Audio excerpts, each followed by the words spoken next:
very first thing we'll talk about as far as our slippers go is a lot of people don't ever mess with their slipper, and when they do, they either get it too tight, too loose.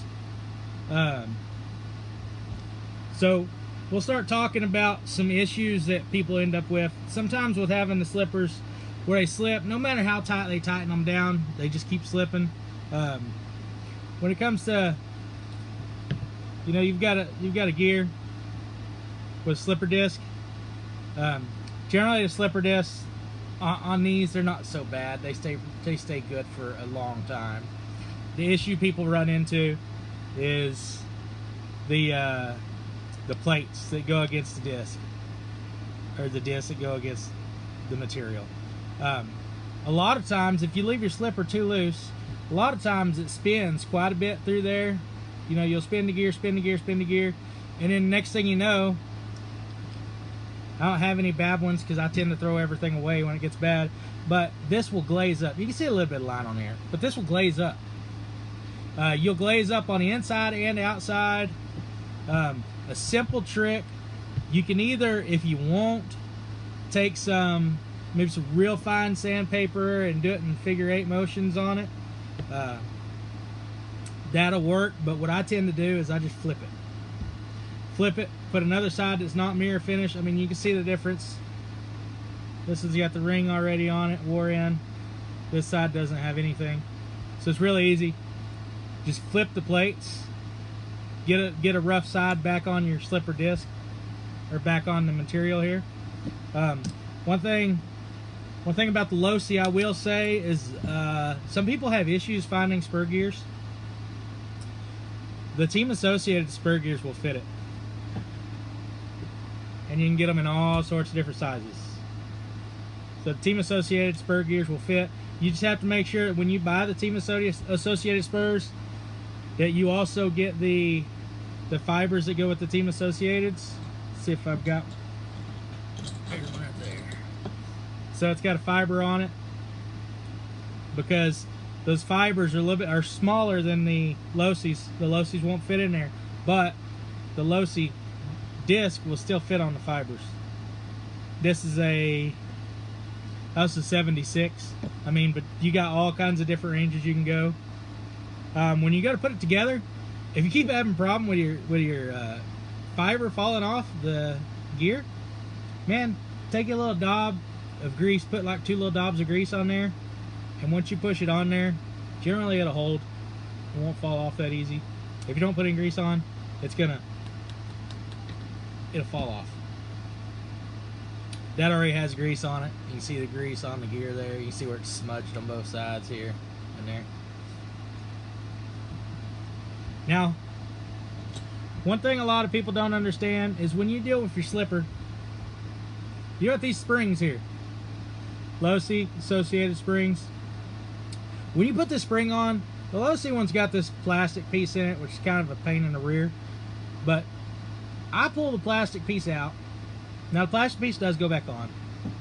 But when you put on a slipper, anytime you put on a slipper, the spring for a slipper, most of the manuals for like the race quality cars, not the RTRs and stuff, will tell you to compress them.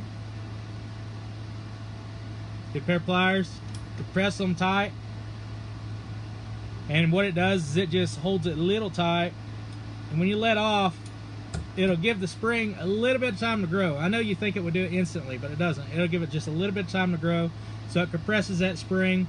That way, once you get it kind of close, it will still relieve its own little pressure and tighten up.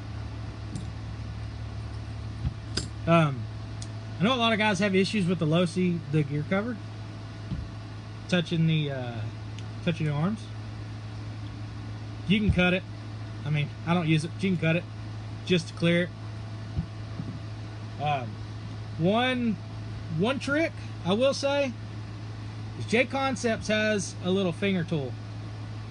It's 7 millimeters on one side and 5.5 on the other. Most of your slippers are going to be 5.5. It's J-Concepts tool. Go get you one.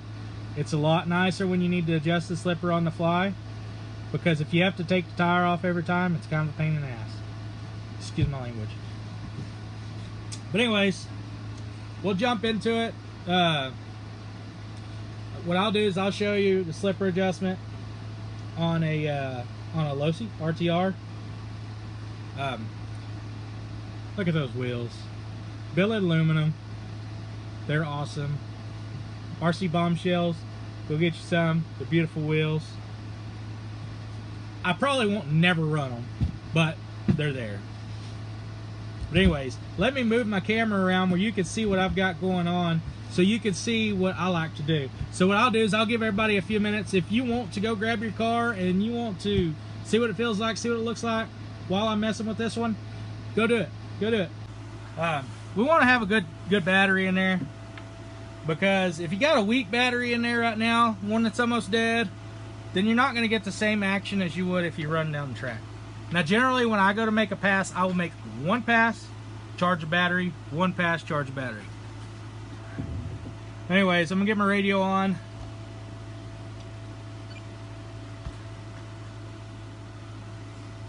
Make sure I got it. Yeah, right model. I got the car on. You just heard it tone at me.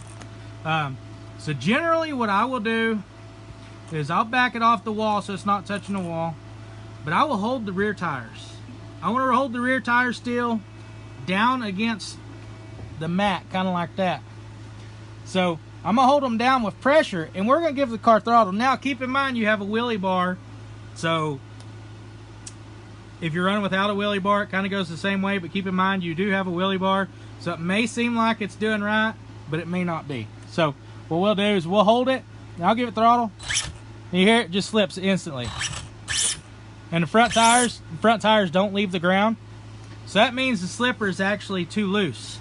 So the reason I said get this tool is because I don't have to take off the tire. I'll take that and I'll put it in there, and I will go, it depends on how you like to go, but I will do a quarter turn.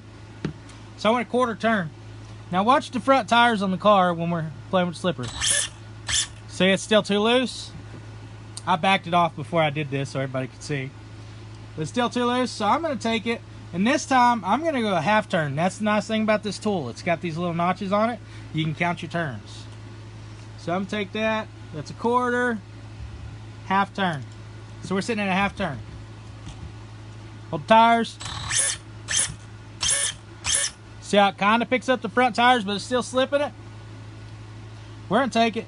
We're going to go, whoo, that slipper's hot. We're going to go an eighth of a turn. We'll let that slipper cool down for a second. So I'll give everybody time. If you want to try that, we'll let the slipper cool down. But let's see how much it's cooled down some. It's cool enough to try it again. Generally, you always turn your radio on first, but whoops. Okay. All right, so we're gonna try again. I went a quarter turn on that one.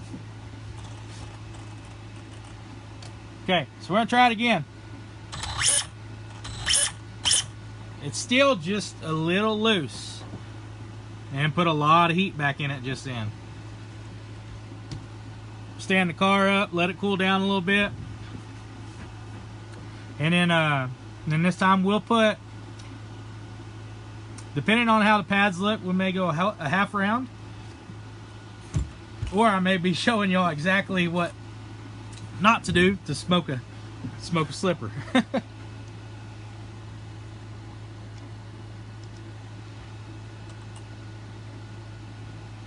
Quarter, half, I got 3/4 turn. I don't never count mine off the bottom. A lot of people run them down to the bottom and then pull them off and count. I don't. I mean, it's because it's always changing. When I'm at the track, if the car will just blow the tires off on a decent surface with decent tires, then I'll back it off to where I get just enough slip off the line. So we're gonna try it again. See how it's holding the front tires up before it starts to squeak? That's where I'm gonna leave it. I'm gonna leave it where it picks the front tires up just before it starts to squeak. And see, if I push down on the rear of the car, wheelie bar's on the ground right there. front end's not off the ground. But I have a good enough weight transition that that's exactly where I. But yeah, if you watch, we'll try it again. I don't like slipping the clutch this much, but I'm gonna show you anyways. Watch the front tires. See how it tries to carry the front tires just a bit?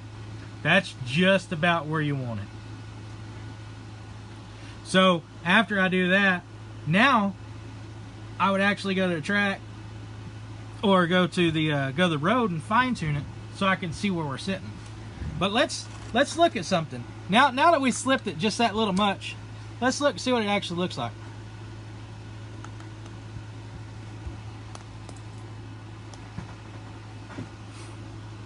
Grab my other wrench right here.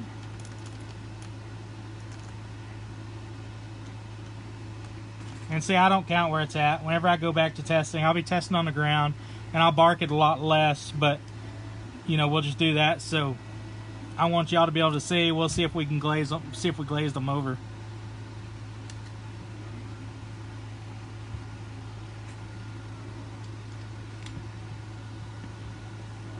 See how this got some black on it?